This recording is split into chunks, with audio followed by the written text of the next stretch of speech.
I just wouldn't feel human at that point if I was having my own girlfriend wipe my butt for me.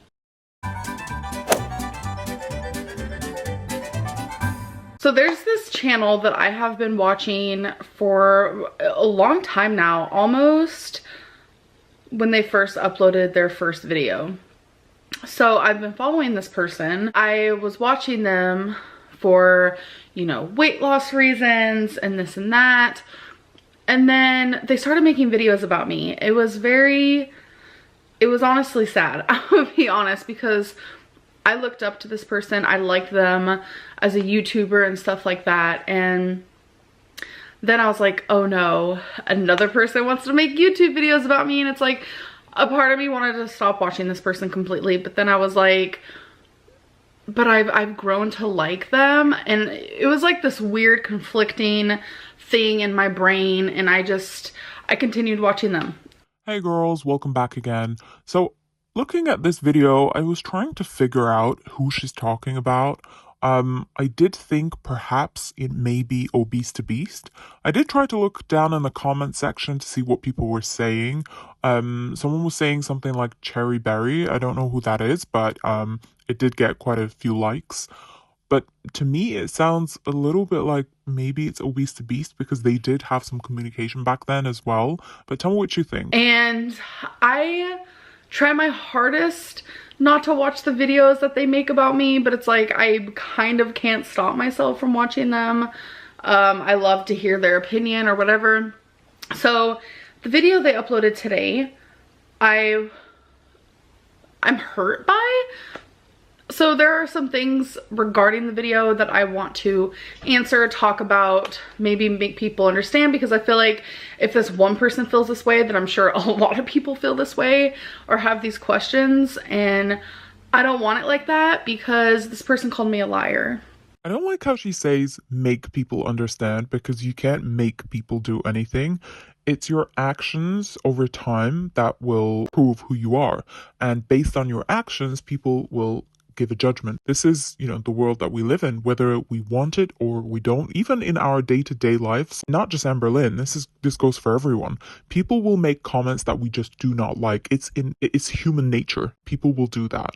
So saying make people understand, your life has been on YouTube for the past 10 years. Seeing habits, and they will make comments about it. They said that I've been lying about being bedbound and not being bedbound and like all this stuff, and it was just really weird and it really hurt because I really opened up in my last video, and I know a lot of people appreciated it and I know a lot of people didn't give a care, which is totally fine. Everyone's different. Well, this is a little bit awkward because we know from a recent video that was in fact true. She did lie.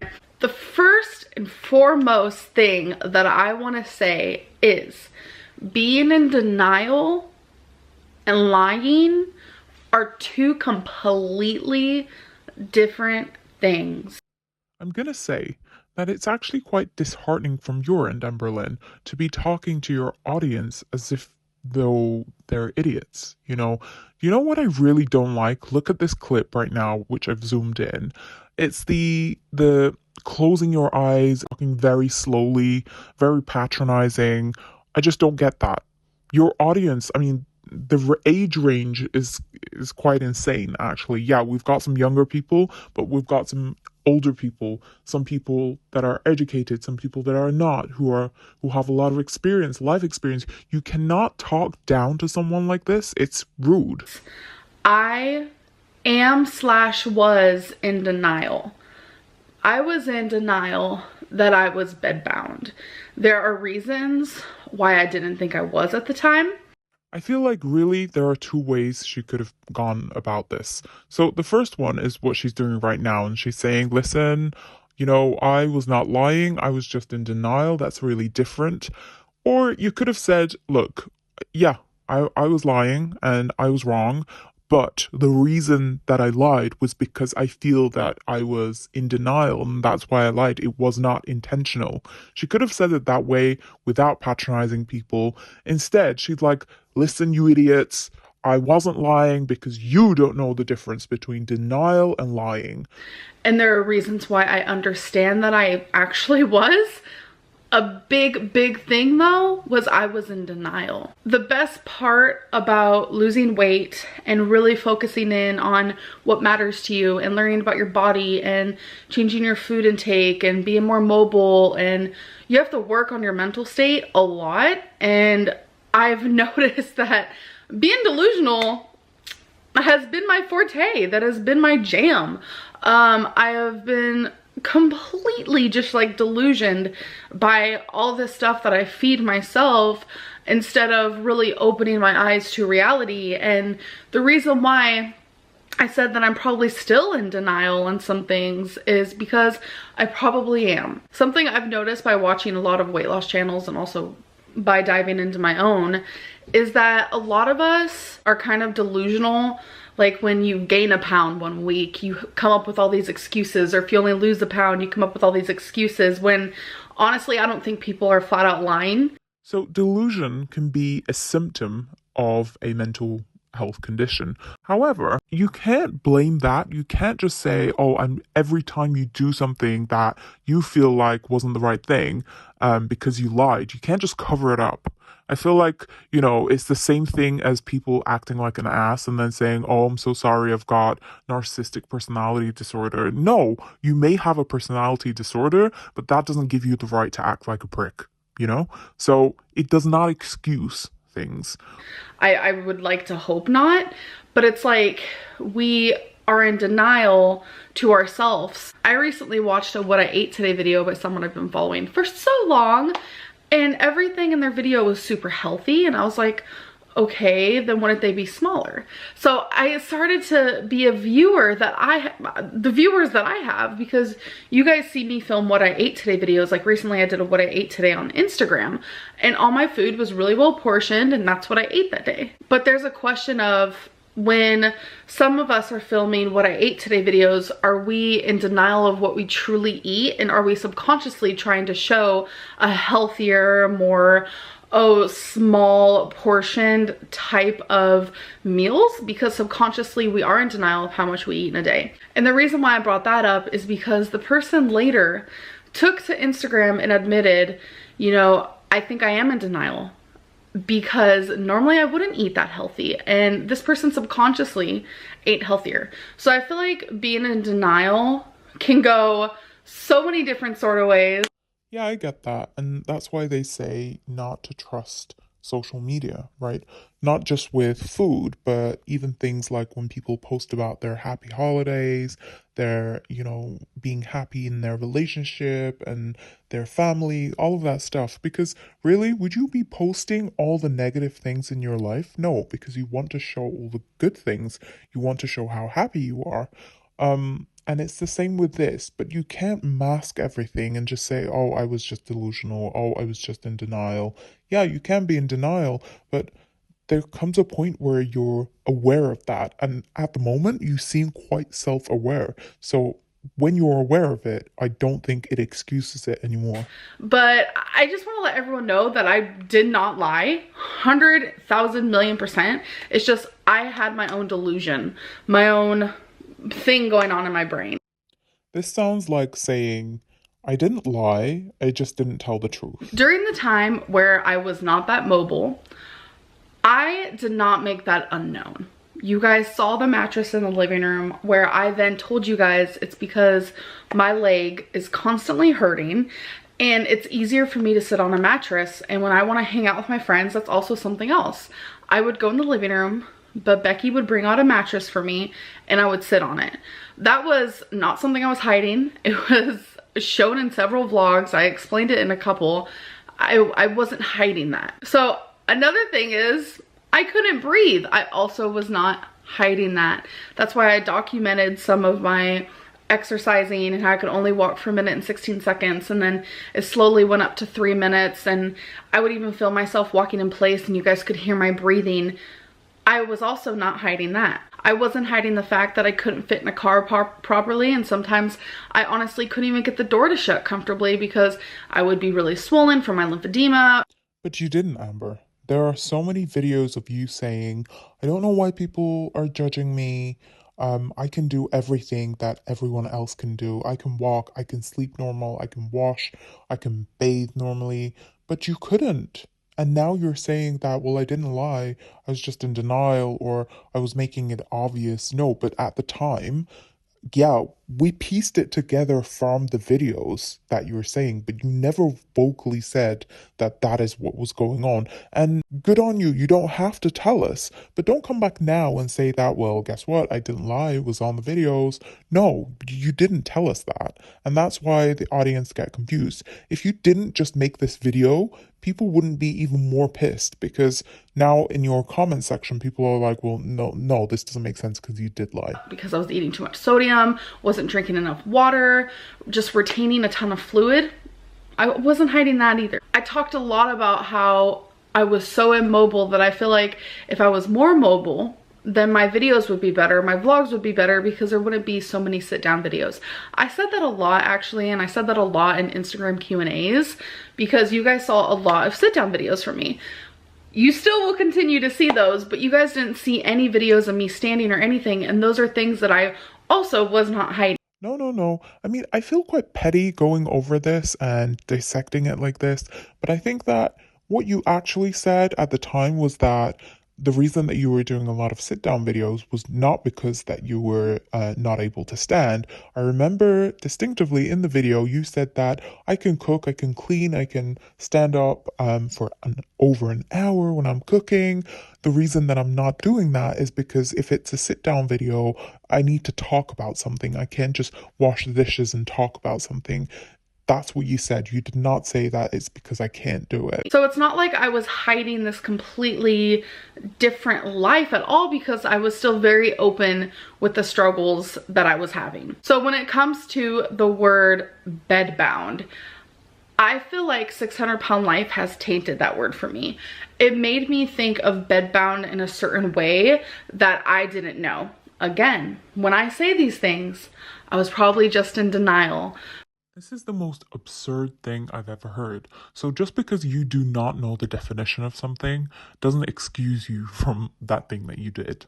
That's ridiculous. But at the time, 600-pound life portrayed for me, probably because I didn't want to admit it myself at the time, that I was pretty much bedbound.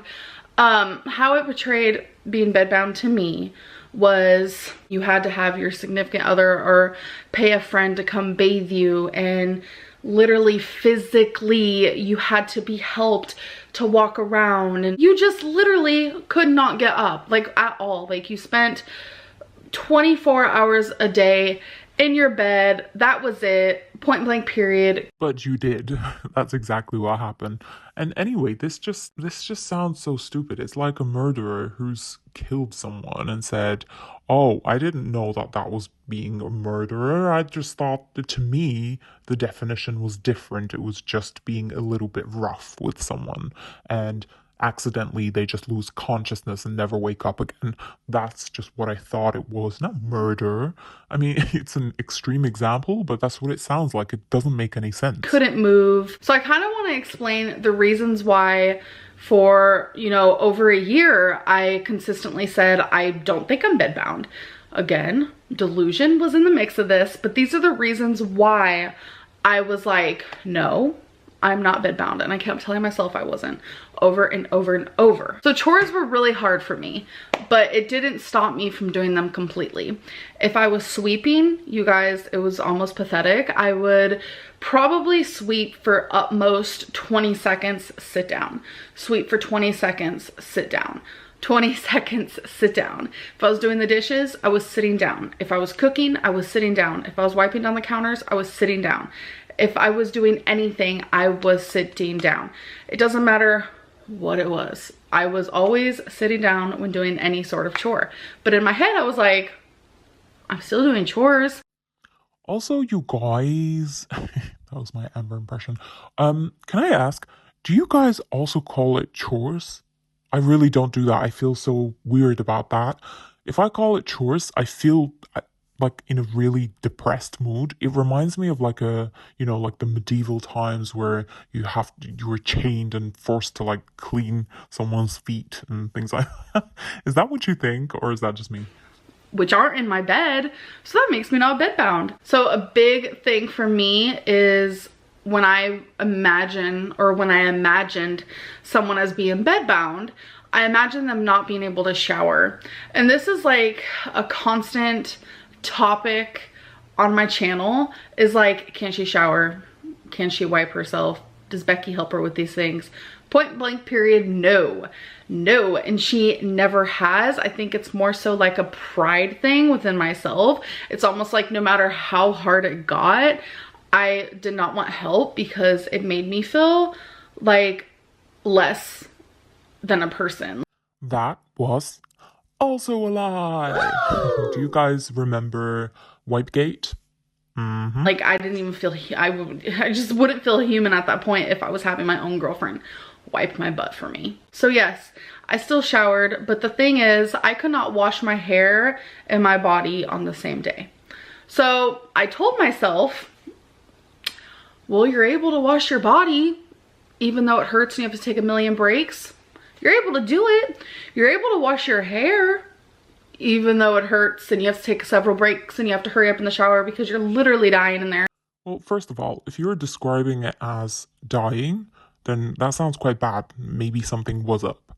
And secondly, I think that if you're having to go over it that much in your head to the nitty-gritty of it, then perhaps, yeah, you were bedbound. And you shouldn't be ashamed in saying that.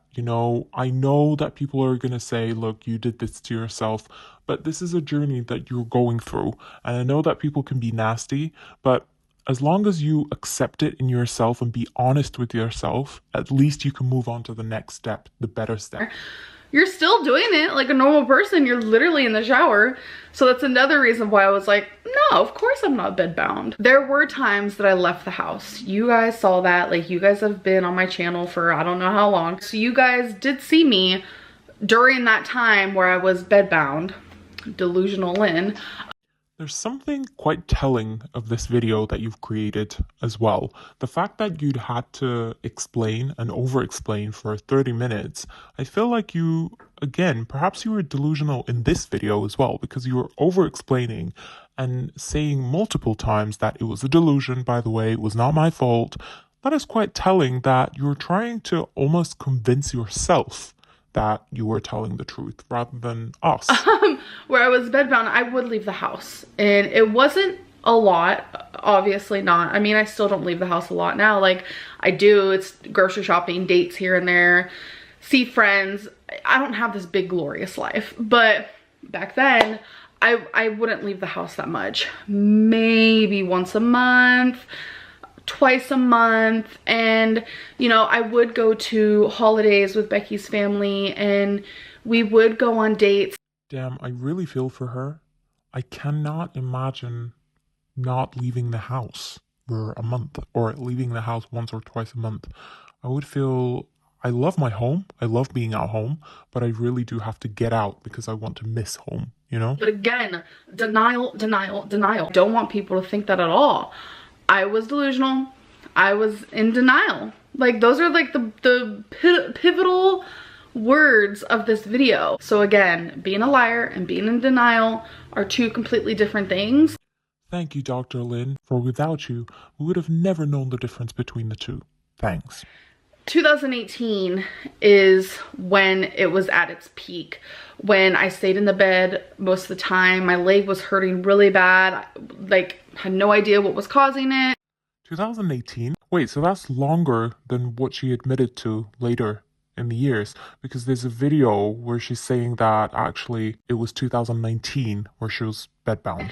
And that is when it was literally at its peak. 2019 is when it slowly stopped because my leg wasn't hurting as bad.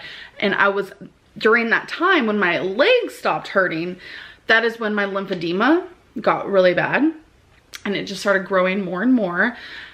And again, in a newer video, we find out that, yes, she has a little bit of lymphedema, but what she actually has is lipedema. And this is another diagnosis that she got for herself. Like, she diagnosed herself with lymphedema. Which made me not want to leave the house. I didn't want to do anything because I was so embarrassed, and it's like, I'm just to the point where I have to accept it, because lymphedema is not something that it can go away. It can get smaller with weight loss, and that's a big pivotal moment where I'm really focusing on that. Remember when she first learned this word and she was saying it to everything? Everything was a pivotal moment because she wanted to use the word. Let's say 6,000 calories a day is what keeps you at 570 pounds. So obviously I wasn't going over that. And if I was, the next day I probably was only eating 4,000. So it made me balance on the 570s. And every time I'd step on the scale, no matter when it was, 572.4 was never bypassed. That is insane to keep up, but I'm so glad that she hasn't been gaining weight since then. Some people still believe that she did get up to 600 pounds, but I just don't know. I don't know about that. So anyway, thank you so much for putting up with myself and our girl. And I really hope you enjoyed this. Leave me a comment. I know I ask so many questions throughout the video, but I really do like speaking with you guys in the comment section. Love you all. Bye bye.